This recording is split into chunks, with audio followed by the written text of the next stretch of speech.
memulai recordnya. Nanti kalau ada kawan yang nggak hadir, jadi mereka bisa melihat video ini nanti di YouTube. Nah, ini dia lebih kurang ya. Ada beberapa item, ada beberapa istilah ataupun terminologi yang kita gunakan dalam menentukan ukuran letak data. Yang salah satunya yang pertama adalah jangkauan. Ibu rasa jangkauan ini sudah hampir semua dari kalian sudah terbiasa ya, sudah familiar karena kita selalu menggunakannya dalam menghitung atau mengelompokkan data yang cukup banyak, terutama data yang lebih dari 30 jumlah datanya.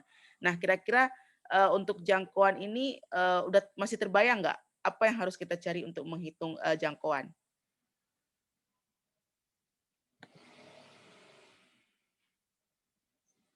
Masih terbayang apa itu jangkauan? Di slide udah bisa dilihat ya slide-nya ya, bisa dilihat ya, kelihatan ya. Halo? Halo Bu, Oke. nilai jangkauan adalah nilai besar kurang nilai kecil. Nilai besar kurang nilai kecil. Ya, jadi lebih kurang jangkauan itu kalau kalian punya sekumpulan data, misalnya data nilai ulangan, karena kita selalu mengambil contoh ini untuk memudahkan saja sebenarnya. Nah, itu ada nilai ulangan yang paling rendah, katakanlah 30, kemudian nilai ulangan paling tinggi misalnya 100, maka jangkauan itu adalah jarak ataupun selisih ya, daripada data yang paling tinggi yang tadi 100 dengan yang paling rendah 30. Nah, lebih kurang seperti itu, maka disebut dengan jangkauan atau nama lainnya dalam bahasa Inggris adalah range, ya kan, range. Nanti kita akan melihat latihannya terkait tentang ukuran penyebaran data ini di Excel. Tapi Ibu ingin memaparkan dulu lebih kurang apa sih yang dimaksud dengan jangkauan, bagaimana cara menentukannya dan seterusnya. Nah, itu yang pertama.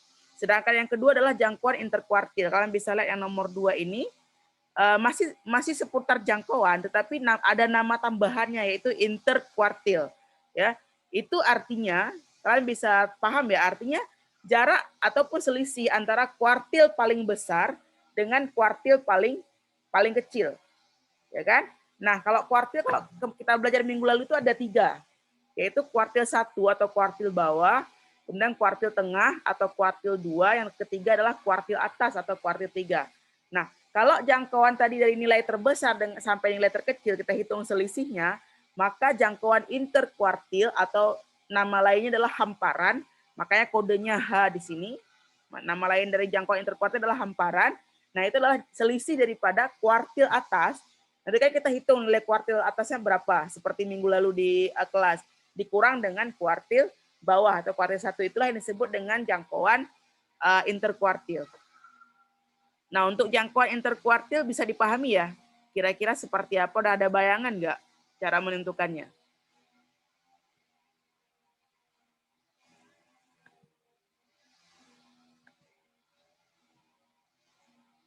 Gimana? Ada bayangan ya untuk menghitung jangkauan interkuartil atau enggak? Masih belum paham seperti apa?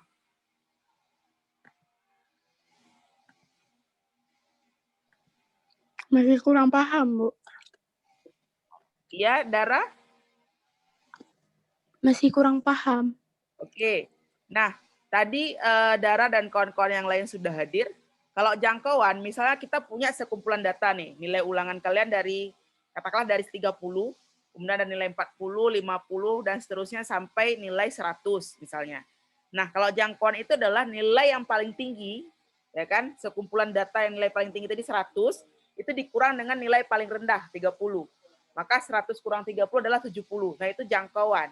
Artinya kita mau lihat seberapa besar range daripada ataupun penyebaran nilai ulangan kalian dari nilai paling rendah sampai nilai paling tinggi. Itu jangkauan. Yang pertama yang ini.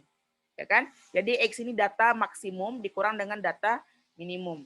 Nah, sedangkan jangkauan interkuartil, nah kalau pekan lalu kalian paham pengertian yang kita bahas mengenai kuartil, ada kuartil 1, kuartil bawah, kuartil 2, kuartil tengah, kuartil 3 dari perhitungan kuartil itu sendiri.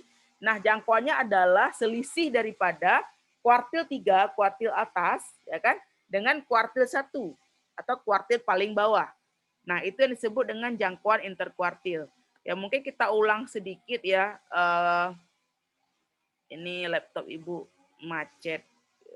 Ya, ini dia yang kuartil pekan lalu. Nah, ini kuartil ini pengertiannya adalah membagi data terurut menjadi 4 bagian sama besar. Ini salah, ini bukan median. Nah, ini kuartil. Kuartil. Nah, ini dia kuartil. Jadi ketika kalian menghitung kuartil 1, otomatis kan kalian mengganti I-nya dengan 1. Ya kan, yang sudah mengerjakan post test itu Ibu yakin sudah paham sekali, ya. Nah, kalian dapat nanti nilainya. Misalnya berapa nilai kuartil 1? Misalnya 40. Tadi kan 30 dengan 100 nih, yang paling tinggi, yang paling rendah 30. Misalnya dapat kuartil 1 40. Sedangkan kuartil 3, ketika kalian menghitung kuartil 3, mengganti nilai I-nya menjadi 3, itu katakanlah dapatnya sekitar 90. Maka nilai 90 dikurang dengan 40, itulah yang disebut dengan jangkauan interkuartil. Nah, lebih kurang demikian. Ya, ini mungkin untuk 2 hal ini Ibu rasa nggak terlalu sulit kita pahami, karena cuman selisih daripada nilai terbesar dengan nilai terkecil. Seperti itu. Nah, yang ketiga ada yang kita sebut dengan simpangan kuartil. Ya, kalau tadi jangkauan, sekarang disebut dengan simpangan. Kenapa Bu lambangnya itu QD? Kenapa? Karena itu dasarnya dari bahasa Inggris. Q itu kuartil, dalam bahasa Inggris pakai Q. Kemudian D itu adalah deviation. Ini artinya kuartil deviation, ya, atau nama bahasa Indonesia adalah simpangan kuartil. Nah, untuk simpangan kuartil itu nilainya cukup gampang cara menentukannya, yaitu setengah daripada nilai hamparan. Jadi misalnya kalian dapat nilai hamparannya atau jangkauan interkuartilnya tadi kan 90 dengan 40 misalnya. Berarti 90 kurang 40 itu 50. Maka simpangan kuartil lah setengahnya. Setengah dari 50 berapa? 25, Bu. Ya, maka simpangan kuartilnya adalah 25.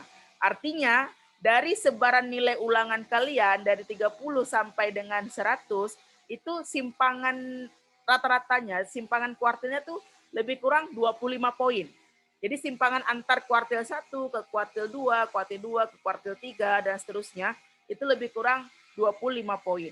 Nah, jadi kira-kira data ini yang kita butuhkan nanti ketika kita ingin menyimpulkan sebuah kumpulan data untuk menjadi sebuah argumen, ya.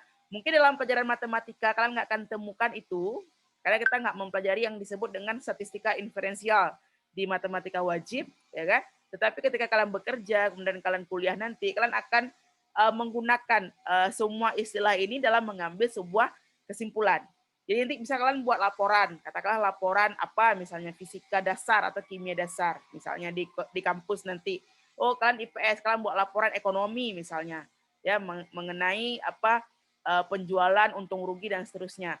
Nanti kan kalian perlu tahu tuh berapa sih simpangan keuntungan daripada hasil jual ini dan hasil jual benda tertentu misalnya atau barang tertentu atau hasil jasa tertentu seperti itu.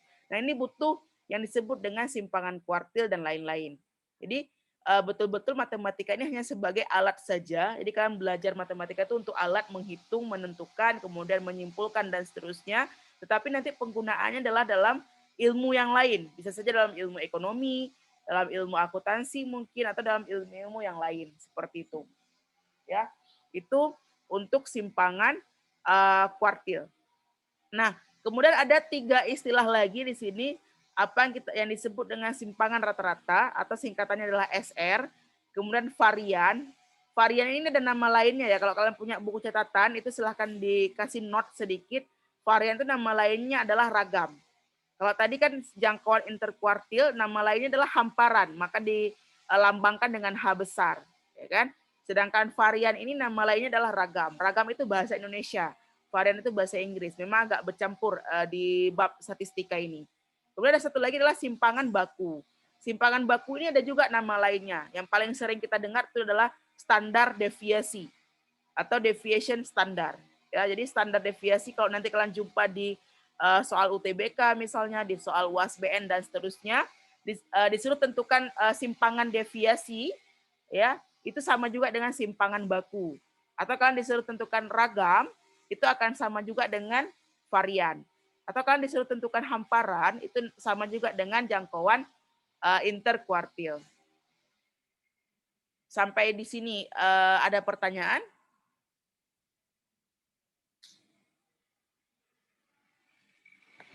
Ini masih ada ya, Siva Unahli, Iza Zayana, Dian Ayumi. Tinggal kalian ya? Oh, ada lagi nih. Ada Darapona, Saripah Madratila. Berarti cuman berapa orang ini yang ada nih? 5 orang ya, dari 13, 7 orang berarti yang sudah ada. 6 orang lagi belum hadir ke Zoom ya. Nggak apa-apa, mungkin mereka ada masalah jaringan atau mereka lebih memilih belajar mandiri ya, nggak apa-apa. Sampai di sini dulu, sampai jangkauan, kemudian jangkauan interkuartil sama simpangan kuartil. Kira-kira ada nggak bayangan? Nanti kita akan ada latihan memang, cuman ini Ibu ingin memberikan bayangan terlebih dahulu. Kira-kira untuk apa sih menghitung jangkauan, bagaimana cara menghitungnya, simpangan kuartil untuk apa dan bagaimana cara menghitungnya dan seterusnya.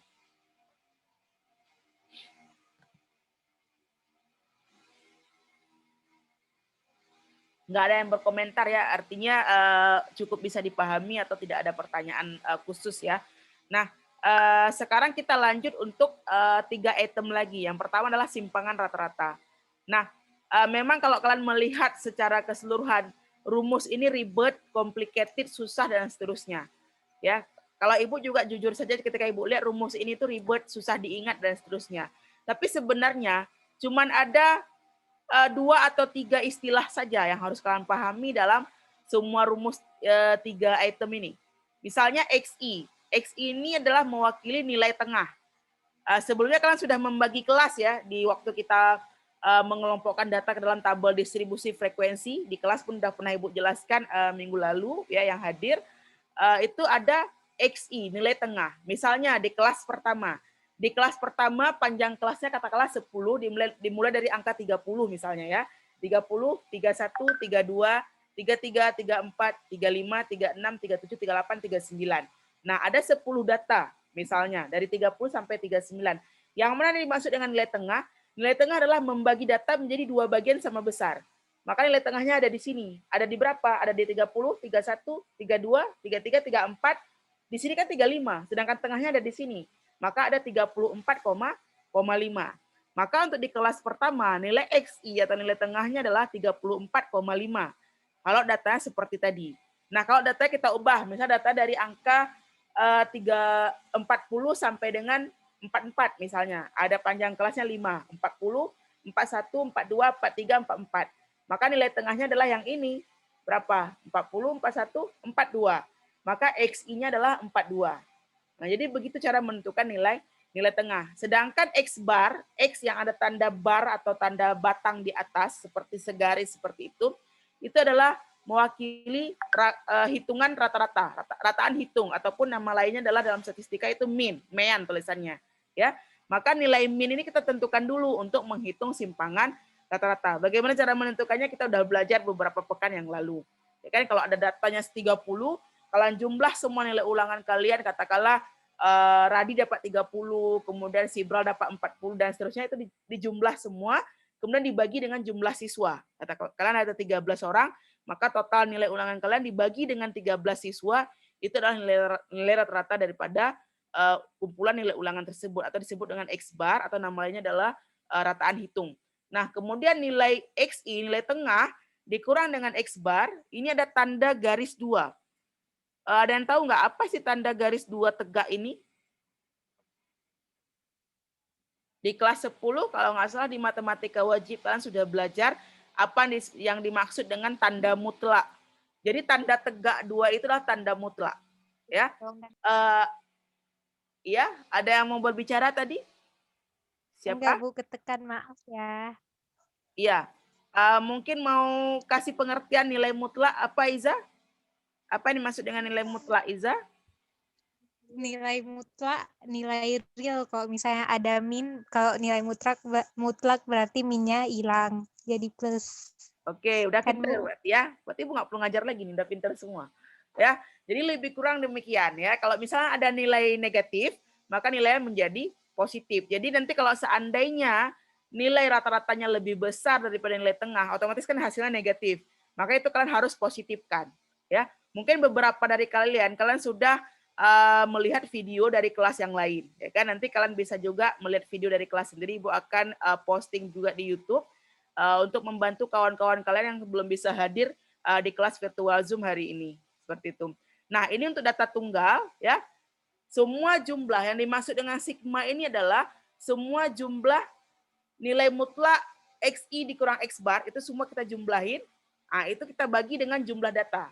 Misalnya jumlah datanya ada 2, maka dibagi dengan 2. Kalau jumlah data ada 10, maka dibagi dengan 10, dan seterusnya. Itu untuk data tunggal. Nah, data tunggal ini juga kita bisa menggunakan rumus Excel nanti ya. Ibu akan kasih tahu bagaimana caranya, rumus apa saja yang akan kita gunakan. Nah, sedangkan untuk data majemuk kita menggunakan F. F ini adalah frekuensi. Frekuensi itu sama juga dengan jumlah data, tetapi dia jumlah data per kelas kalau frekuensi, ya kan. Bisa di kelas pertama ada berapa jumlah datanya? 20. Di kelas kedua ada berapa jumlah datanya? 30.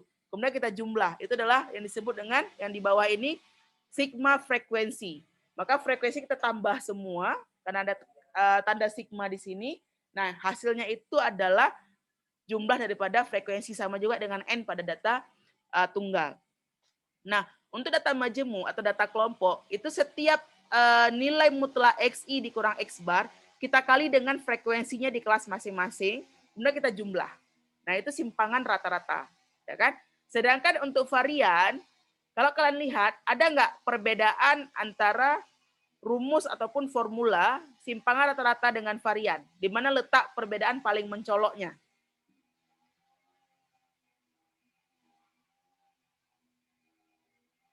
Di mana kira-kira ada perbedaannya? Ini kan kalian bisa bandingkan ya, yang di atas sama yang di bawah. Ada perbedaan, sedikit sekali perbedaannya. Di mana kira-kira? Ada pangkat 2-nya, Bu ya. Ya, ada pangkat 2-nya untuk varian, ya kan? Jadi sebenarnya walaupun ini kita buat kurungnya dalam bentuk tanda mutlak, kita kuadratkan, dia tetap hasilnya akan sama. Kenapa tidak dibuat tanda mutlak? Ya karena memang apapun angkanya, baik itu nilai negatif maupun nilai positif, kalau kita kuadratkan hasil tetap positif. Jadi nggak ada masalah kalau nggak dibuat tanda mutlak. Jadi cuma kurung biasa saja. Walaupun nilainya negatif, kan kalau misalnya min 2 dikali min 2, hasil tetap plus 4 kan, tetap positif. Maka tetap dibuat kurung biasa. Nah, kalau tadi pakai tanda mutlak, ya betul tadi kata Ella, yang ini kita pakai tanda kurung biasa tetapi ada kuadratnya. Nah, kita kuadratkan semua. Jadi kita cari dulu nilai tengah dikurang dengan nilai rata, kemudian kita kuadratkan. Nah, hasil kuadrat inilah yang kita jumlahkan nanti. Kelas pertama, ditambah kelas kedua, ditambah kelas ketiga, dan seterusnya. Nah, ini maka ada lambang sigma di sini. Artinya dari kelas 1 sampai kelas ke N. Kalau ada 10 kelas, maka 10 yang kita jumlahkan. Kalau ada 100 kelas, maka 100 yang harus kita jumlahkan, dan seterusnya. Nah, itu dia. Itu untuk data tunggal. Data majemuk sama juga. Ada pengali frekuensi. Jadi masing-masing kelas setelah kita dapat kuadrat daripada nilai XI kurang X bar, kita kalikan dengan frekuensi, kita jumlah semua, kita bagi dengan jumlah data yang ada. Nah, sekarang pertanyaan terakhir. Ada nggak kaitan antara varian dengan simpangan baku? Kalau Ibu lihat rumusnya sama, bedanya di mana? Sikit aja bedanya. Ada kaitannya nggak? Bedanya di akar, Bu. Akar. Nah, jadi simpangan baku itu akar dari apa, Iza? Akar dari varian berarti. Oke, good ya. Bagus, Iza. Jadi memang seperti kalian bisa melihat lambangnya saja sudah kelihatan. Ini S. Sedangkan varian adalah S kuadrat. Selain lambangnya var atau disebut juga dengan S kuadrat, ya ketika S kuadrat ini kita akarkan, maka dia akan tinggalnya adalah S atau simpangan baku. Atau nama lainnya adalah standar deviasi. Jadi rumusnya sama saja, cuman simpangan baku kita mengakarkan. Ya kan? Jadi simpangan baku ini paling gampang kita hitung kalau kita sudah menentukan terlebih dahulu varian. Misalnya, varian yang kalian dapat adalah 144 misalnya. Ya kan? Maka simpangan bakunya adalah akar dari 144, berarti 12. Nah, misalnya variannya 100, maka simpangan bakunya adalah akar dari 100, maka hasilnya adalah 10. Jadi seperti itu. Sama seperti kita menghitung simpangan kuartil. Kalau udah tahu hamparannya misalnya 10, maka simpangan kuartilnya setengah dari hamparan, setengah dari 10, 5, ya kan? Simpangan baku pun demikian. Kita bisa menghitung langsung setelah kita menentukan varian. Tinggal kita akarkan. Kita dapatlah simpangan baku. Seperti itu. Ya, ini sekedar pendahuluan dari Ibu terkait dengan ukuran penyebaran data untuk lebih mudah memahami bagaimana cara menentukannya dan mengaplikasikan rumus yang ada. Kalian bisa melihat latihan berikut. Nah, ini soal yang Ibu ambil, soal yang sama dengan soal-soal mulai dari pretest, kuis, post-test, ya. Selama kita belajar statistika, ini soalnya ini aja yang Ibu ulang. Kenapa? Supaya kalian mudah mengambil perbandingan, ya kan?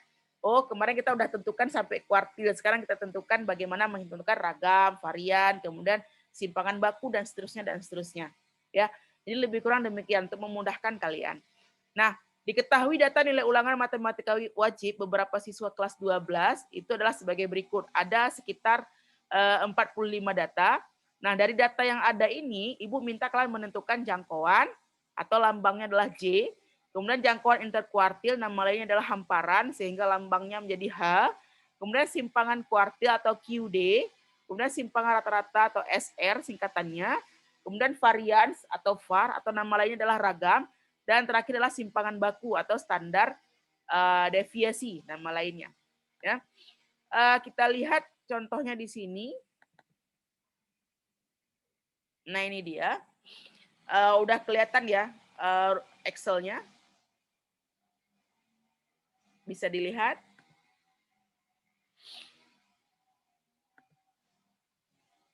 Udah kelihatan? Bisa, Bu. Saya. Udah. Oke. Nah, ini datanya Ibu pindahkan ke Excel seperti ini. Nah, nanti ketika kalian mengerjakan proyek mandiri, Ibu membebaskan kalian, walaupun dalam instruksi Ibu minta kalian menentukan dalam bentuk data kelompok ya, dengan menggunakan data kelompok, tetapi untuk nomor 5, 6, 7, Ibu membebaskan kalian melakukannya dengan menggunakan aplikasi Microsoft Excel. Kalau kalian merasa terlalu lama mengerjakan secara manual. Jadi kalian terserah mau pilih pakai Excel boleh, pakai cara manual boleh. Yang penting tetap dikumpulkan tugasnya, proyek mandirinya. Kecuali nomor 4. Nomor 4 kan nggak bisa kalian pakai Excel, misalnya untuk menentukan menentukan tabel distribusi frekuensi seperti tabel yang ini. Ini kan Excel nggak bisa dia membaca otomatis tabel distribusi frekuensi. Ini harus kalian buat secara manual. Kecuali kalau kalian membuat diagram histogram, poligon dan seterusnya dengan menggunakan Excel itu dipersilahkan. Ya, jadi kalian bisa pilih salah satu, terserah kalian.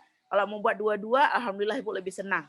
Ya, seperti itu. Jadi kalian betul-betul paham kedua konsep yang Ibu pernah sampaikan, baik itu konsep menggunakan cara data tunggal dengan Excel maupun konsep data kelompok atau data majemuk. Nah, data yang tadi semua Ibu pindahkan ke Excel seperti ini, ya kan? Kenapa warna-warni?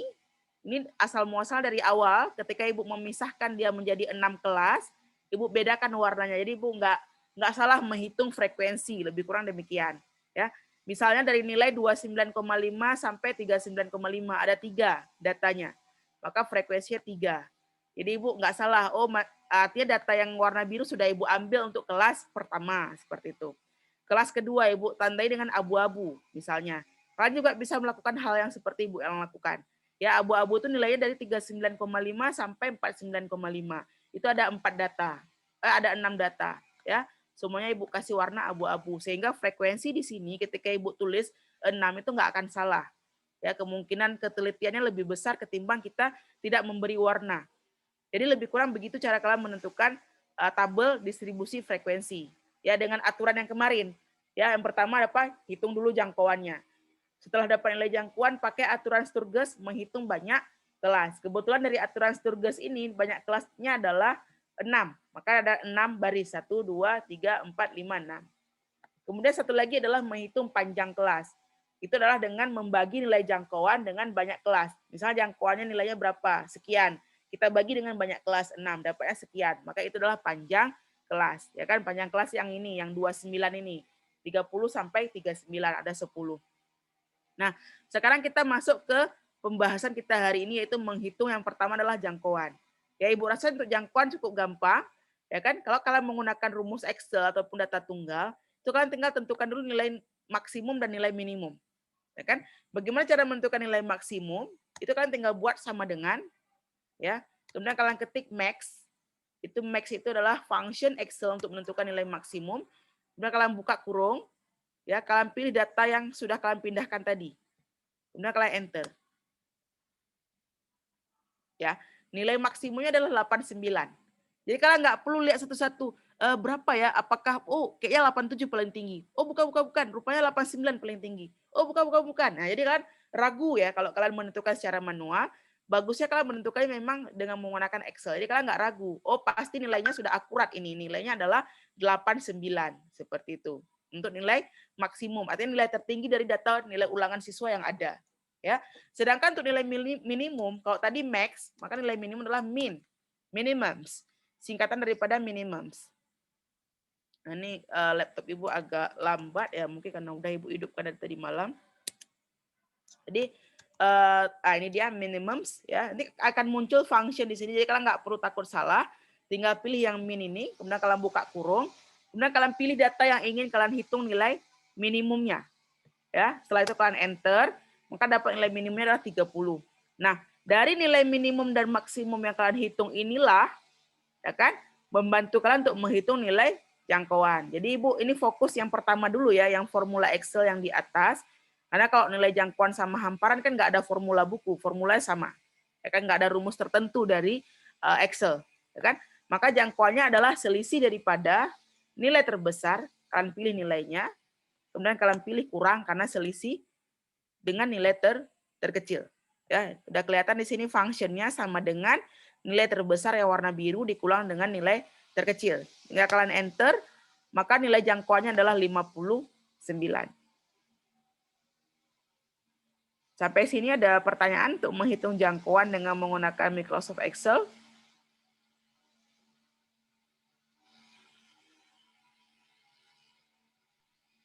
Nggak ada, Bu. Nggak ada ya. Oke, Dian. Sekarang kita mau menghitung hamparan atau yang disebut adalah dengan nama lain adalah jangkauan interkuartil. Nah, untuk menghitung hamparan, tadi rumusnya kalau nggak salah adalah Q3 atau kuartil atas dikurangi dengan kuartil 1 atau kuartil bawah. Nah, tugas kita yang pertama adalah menghitung dulu Q1 dan Q3. Ini Ibu buat di tabel yang berbeda. Nah, Q1, cara yang pertama, kalau menggunakan data majemuk, kalian bisa menggunakan rumus yang kemarin kita belajar. Ya, cuma karena hari ini Ibu ingin menunjukkan cara menghitung hamparan, Ibu pakai rumus Excel untuk lebih memudahkan saja. Ya, untuk menghitung Q1, rumus Excelnya kalau udah pernah Ibu bagikan sebelumnya yaitu kuartile. Salah nih. Kalau salah Excel nggak akan menunjukkan fungsinya. Nah, kuartile ada fungsinya di sini. Ya. Kemudian setelah itu kalian buka kurung seperti ini, kuartile sama dengan kuartile buka kurung, pilih datanya. Ya. Kemudian pasang titik koma, pilih di keyboard titik koma. Nah, kalian mau kuartil ke berapa? Kuartil pertama kah? Kuartil kedua atau kuartil ketiga? Ada pilihannya di sini. Ada minimum value, ada first quartile, median value, third quartile atau maximum value. Kalau kita mau hitung first quartile atau kuartil 1, kita buat angka 1 di sini. Setelah itu jangan lupa tutup kurung, kemudian kalian enter. Maka nilai kuartil 1 adalah 52. Jadi kalian nggak perlu hitung pakai rumus kemarin. I/4, 1/4 dikali N dikurang dengan frekuensi kumulatif dibagi dengan frekuensi dikali dengan panjang kelas ditambah dengan titik, tepi bawah kelas misalnya. Nggak perlu lagi. Ya, cukup sederhana menggunakan rumus kuartile. Itu untuk Q1. Nah, kalau untuk Q3 sama saja. Pakai rumus kuartile, kemudian kalian pilih datanya. Karena kita mau menghitung kuartil 3, maka titik koma, pilih angka 3. Kemudian tutup kurung. Kemudian kalian enter, dapatlah kuartil 374. Maka nilai hamparan adalah selisih daripada, ini nilai hamparan, selisih daripada nilai kuartil 3 atau kuartil atas dikurang dengan kuartil 1. Kemudian kalian enter, dapatlah 22. Maka nilai hamparan ataupun gap antara kuartil paling atas dengan kuartil paling bawah itu adalah 22 poin. Ya, artinya kalau gapnya 22 poin, berarti di kelas kalian, ini anggap aja nilai ulangan kelas kalian misalnya, asumsi saja, ya artinya ini belum cukup baik. Artinya kalian butuh saling membantu lagi. Jadi yang terlalu pintar di kelas bisa membantu kawan yang membutuhkan, yang mungkin belum mampu secara kognitif memahami pembelajaran matematika dengan baik. Kenapa angka 22 ini cukup besar? Ya, hamparan itu biasanya itu bisa diterima kalau di bawah 10 gapnya. Artinya antara kuartil 3 dengan kuartil bawah ya, itu tidak terlalu jauh nilainya. Nah, jadi artinya kalian sudah cukup seragam Nah, itu kira-kira kesimpulannya nanti ke arah sana. Ya kan? Kalau kalian melihat angka 22, berarti kelas kalian tidak seragam. Ada yang pinter sekali, ada yang butuh sekali dibantu. Tetapi kalau angka di sini mungkin 5 atau 1 bahkan 0, ya tapi jarang ya ada 0, mungkin 5 sampai 10 poin, itu artinya nilai ulangan kalian cukup dekat, mendekati rata-rata kelas. Nah, itu artinya datanya bagus kalau nilai hamparannya kecil. Tapi kalau nilai hamparannya terlalu besar, berarti data tidak terlalu bagus. Ya, artinya ada gap di sana sehingga butuh kerjasama yang lebih baik di kelas, seperti itu. Ya, sampai menghitung hamparan dan jangkauan dengan menggunakan formula Excel. Ada yang mau ditanyakan?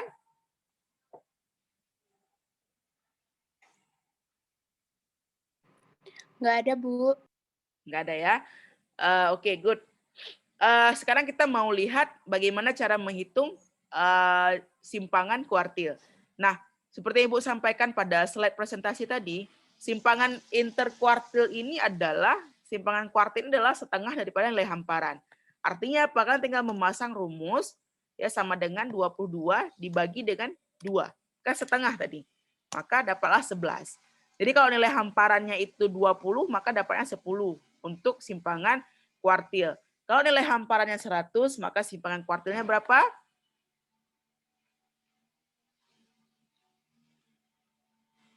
Setengah dari 100 berapa? 50, 50, Bu. Oke, 50. Kalau hamparannya 1000, maka nilai simpangan kuartilnya berapa? 500. Oke, 500. Jadi lebih kurang seperti itu ya.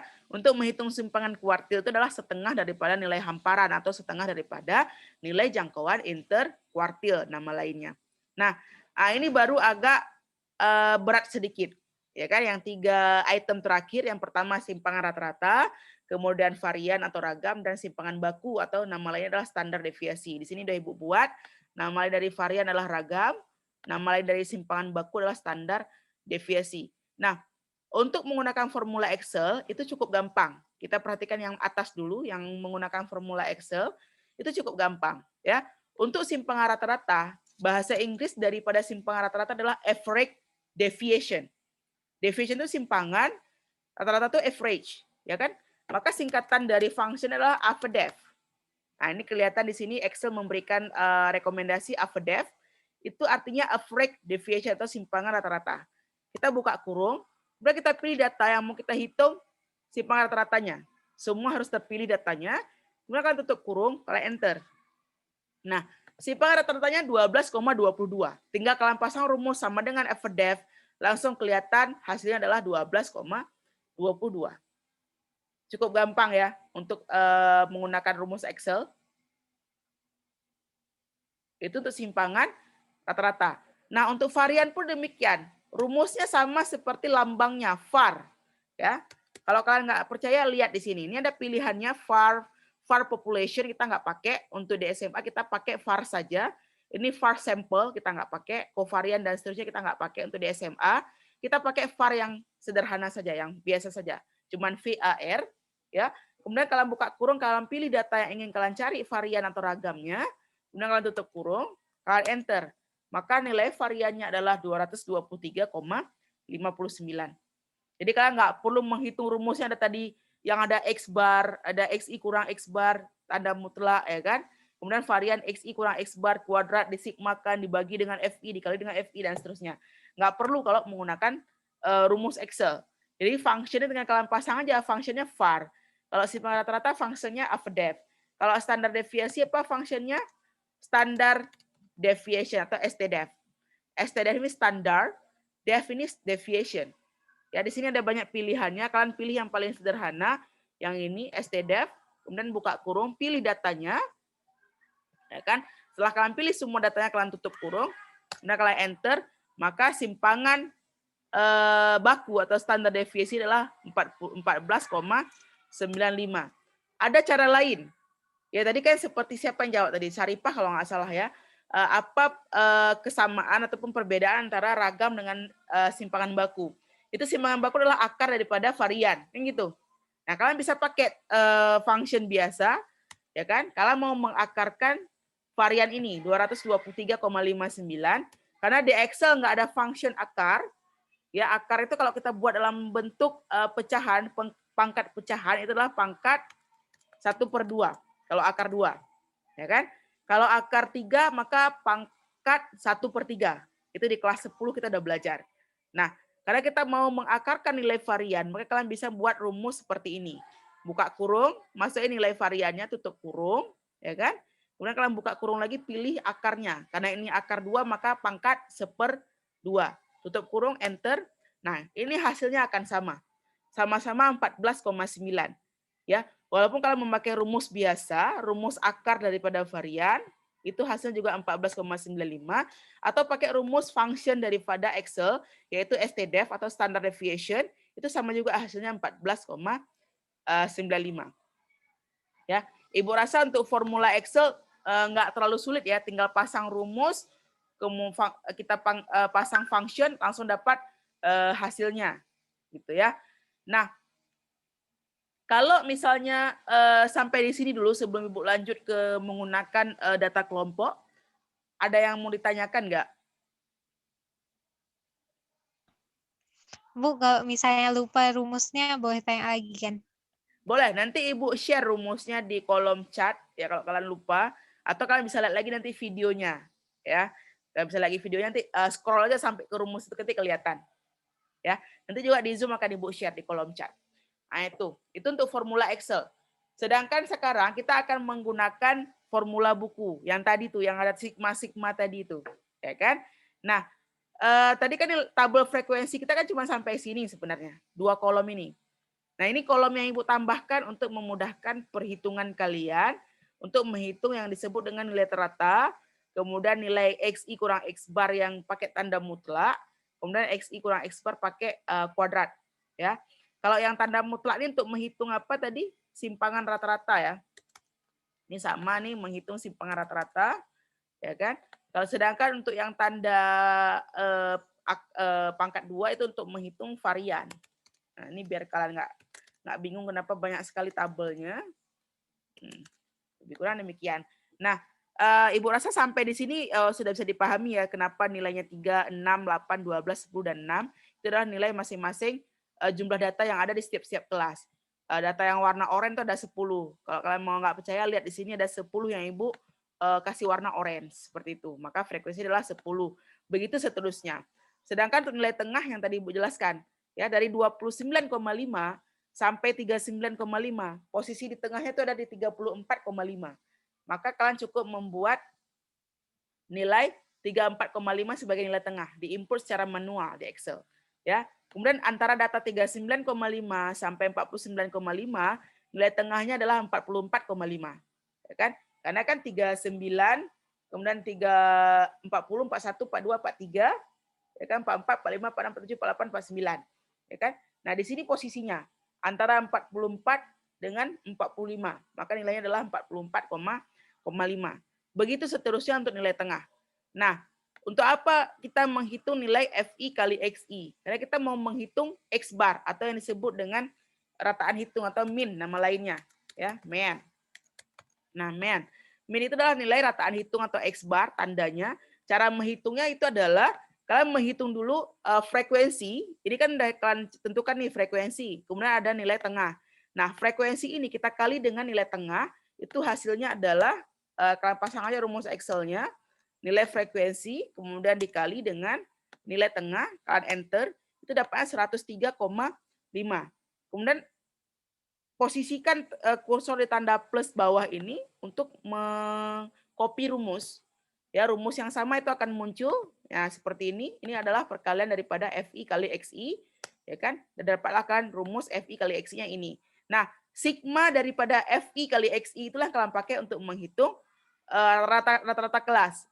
Ya kan, nilai rata-rata di kelas tersebut. Nah, sigmanya kan ini nih. Ya kan, kalau kalian pakai rumus itu rumus sum. Kan rumus sum, kemudian kalian jumlahkan semua nilai FI kali XI karena sigma FI kali XI. Kemudian kalian enter, ini nilainya. Maka X bar-nya adalah sigma FI kali XI yang di bawah ini, ya kan, dibagi dengan sigma FI, berarti yang di bawah sini. Kemudian kalian enter. 62,94 itu nilai rata-rata. Ya kan?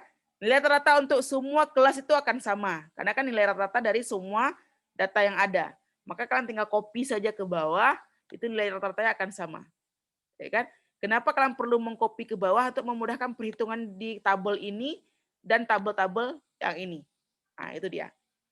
Nah, kita mulai dengan tabel yang pertama, yaitu tabel XI dikurang X bar. Nah, untuk menghitung selisih daripada nilai tengah dikurang dengan X bar, itu cukup sederhana. Kalian tinggal ketik sama dengan, pilih yang mana kolom XI-nya, yang ini ya, yang untuk kelas pertama, kemudian dikurang dengan nilai X bar atau nilai rata-ratanya. Kemudian kalian enter. Nah, di sini kelihatan hasilnya negatif. Tadi entah Iza, Ibu lupa, yang menyebutkan bahwasanya X tanda mutlak itu tidak boleh negatif. Kalau kita jumpa tanda negatif seperti ini kita copy dulu rumusnya ke bawah dengan rumus yang sama. Nah, ini ada tiga kelas yang menunjukkan tanda negatif, itu kita harus positifkan. Bagaimana cara mempositifkannya? Itu kalian bisa mengali dengan -1. Atau kalian tutup kurung, buka kurung seperti ini. Ya, kalian kali dengan -1. Enter, dapat tandanya akan berubah menjadi positif. Tarik sampai dengan yang negatif saja. Nah, jadi nilai negatif yang tadi min 28,44 menjadi positif, min 18,44 menjadi positif, min 8,44 menjadi positif. Sedangkan 3 rumus yang di bawah, untuk 3 kelas terakhir nggak perlu kalian kali negatif 1 lagi. Kenapa? Nilainya sudah positif. Nah, itu. Ya, ini untuk komponen XI dikurang X bar tanda mutlak. Ya kan? Sedangkan tadi untuk data kelompok, ya kan? Itu rumusnya adalah sigma FI dikali dengan XI kurang X bar. Maka Ibu perlu menambah 1 kolom lagi di sini untuk menghitung simpangan rata-rata. Karena kita butuh nilai yang di bawah sini, sigmanya. Ya. Bagaimana cara membuat perkaliannya? Sederhana saja, sama dengan nilai FI-nya adalah 3, ya kan? Kita kali dengan nilai XI kurang X bar tanda mutlak yang ini.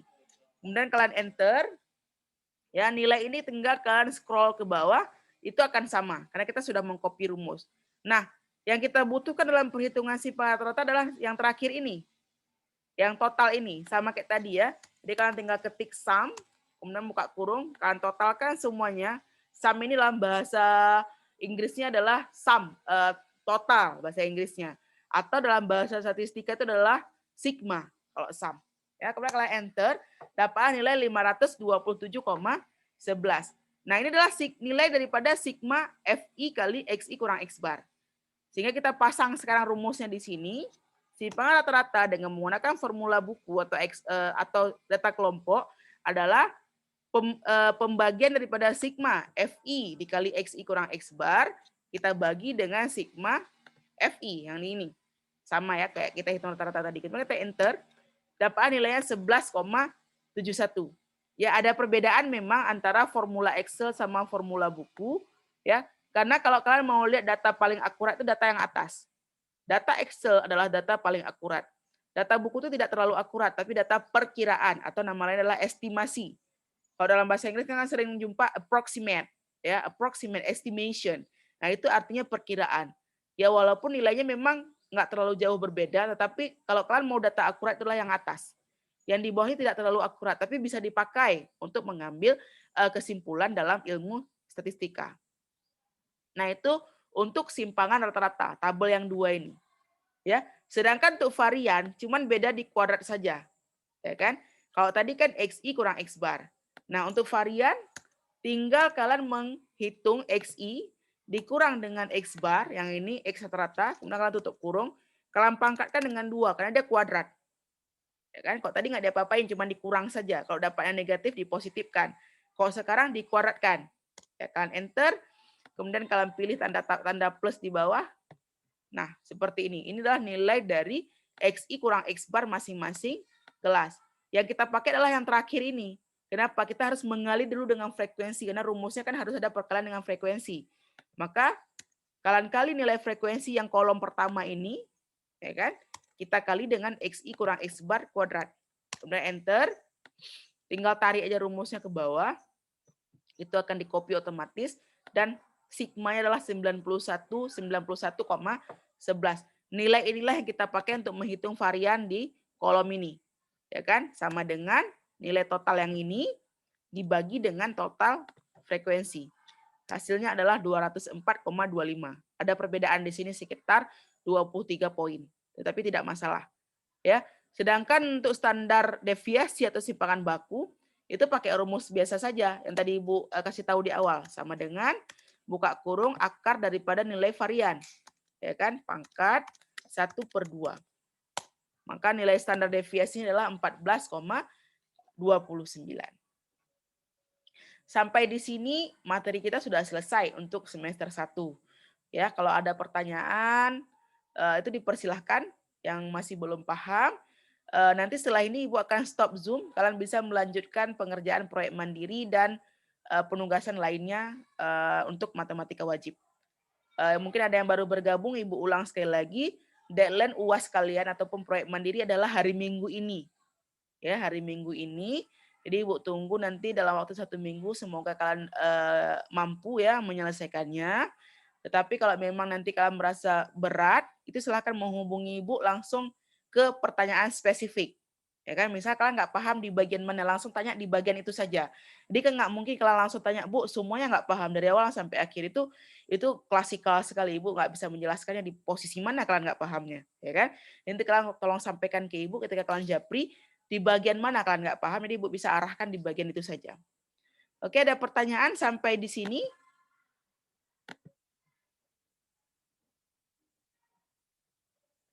Ada, coba Ibu lihat dulu yang hadir siapa saja. Oke, masih ada di sini Darapona, Sipa Unali, Iza Zayana, Dian Ayumi, Sibral. Sibral baru masuk ya, terima kasih Sibral udah datang. Taskia juga tadi agak telat masuknya, Ella. Oke. Ya ini Dian udah jawab, ini nggak ada pertanyaan. Ya, yang lain bagaimana kawan-kawan yang lain yang ada di Zoom ini, ada pertanyaan nggak? Enggak, Bu. Enggak ya. Ya artinya semoga kan nanti bisa mengulangnya lagi seperti apa proses pembelajaran kita selama ini, ya kan? Nanti kalian bisa memberikan feedback langsung ke Ibu, langsung japri supaya menjadi pembelajaran ke depan nanti di bagian mana yang ada kekurangan Ibu atau kalian, nanti kita akan perbaiki di semester 2. Nah, untuk semester 2 kita akan lanjut, mana tadi slide Ibu?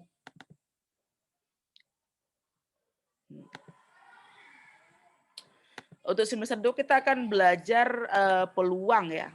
Nah, ini dia ada di handout kalian, ya kan? Kita akan belajar peluang. Jadi cuma ada 1 bab lagi di semester 2. Harapan Ibu adalah kita bisa melewatinya dengan mudah supaya kalian punya cukup waktu untuk mempersiapkan ujian akhir ataupun UASBN ya, ujian akhir sekolah atau nilai rapor semester 6 dan mempersiapkan UTBK, ujian UTBK kalian. Jadi kalau misal kalian punya buku UTBK atau soal-soal UTBK, nanti setelah kita selesai dengan bab 2 kita, bab terakhir kita, kalian boleh langsung membahas soal itu bersama Ibu. Jadi kalian bisa bahas dari kelas 10, kelas 11, kelas 12 untuk matematika wajib. Yang bagian-bagian mana yang kalian belum paham itu bisa kita bahas dalam 1-2 bulan terakhir. Jadi harapan Ibu kalian betul-betul sudah mulai sadar dan pay attention ya, betul-betul memperhatikan benar semua materi matematika wajib terutama dari kelas 10 sampai kelas 12 ya. Lebih kurang demikian. Baik, kalau misalnya tidak ada pertanyaan lagi dari siapapun yang sudah hadir di sini, ya Ibu akan mengakhiri kelas Zoom kita. Kalian masih ada waktu sekitar 20-an menit ya untuk melanjutkan proyek mandiri. Nanti komunikasinya bisa melalui Japri. Ya, kalau ada yang belum paham. Ada yang mau dibicarakan, Iza? Iza tadi mau ngomong? Enggak? Enggak, Bu. Enggak. Oke, ya kalau enggak ada pertanyaan lagi, terima kasih yang sudah hadir hari ini. Itu ada 7-6 orang yang hadir dari awal sampai akhir. Taskia tidur nggak tuh? Taskia, bisa dengar suara Ibu? Enggak, Bu. Enggak tidur. Ngapain saya tidur, Bu? Bagus ya. Oke. Terima kasih kemarin Taskia udah mengumpulkan dan mencicil beberapa tugas yang belum selesai. Kayaknya udah selesai semua ya, tinggal yang terakhir ya, tinggal proyek mandiri ya. Iya, Bu, tinggal proyek mandiri. Ya, sama kalau nggak salah ada juga yang belum selesai, Ibu lupa siapa saja, proyek yang pertama sekali, yang kelompok. Kemudian ada juga yang belum menginput nilai untuk penugasan proyek mandiri yang sebelum-sebelumnya. Itu kemarin Ella udah kumpul, siapa ya? Saripah ya? Ya si Ella udah kumpul terakhir, udah Ibu kasih nilai ya. Itu cukup gampang, cuma mengisi nilai rapor saja ya sudah dapat.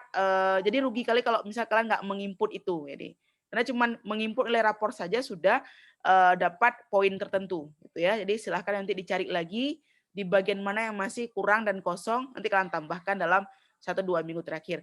Terima kasih untuk hari ini. Ibu ucapkan Assalamualaikum Bentar. warahmatullahi wabarakatuh. Ya, ada pertanyaan? Ija? Kan yang mau kumpul kan, tapi datanya ya data yang kita buat tabel tugas nggak berubah kan? Nggak Ibu ubah lagi karena mengganggu sistem kawan-kawan yang lain. Ya, setidaknya kalian sudah, Ibu tahu data nilai kalian yang seperti apa. Nanti juga kan itu kan nilai pretest sama post-test kan itu untuk kalian sendiri ya, masing-masing nilai sendiri. Yang belum isi kan Ibu bisa bandingkan data diagram garis kalian dengan data yang sudah kalian input. Masih ada pertanyaan? Enggak ada ya. Kalau enggak ada, Ibu akhiri kelas Nggak ada. kita hari ini. Terima kasih semuanya. Assalamualaikum warahmatullahi wabarakatuh. Waalaikumsalam warahmatullahi wabarakatuh.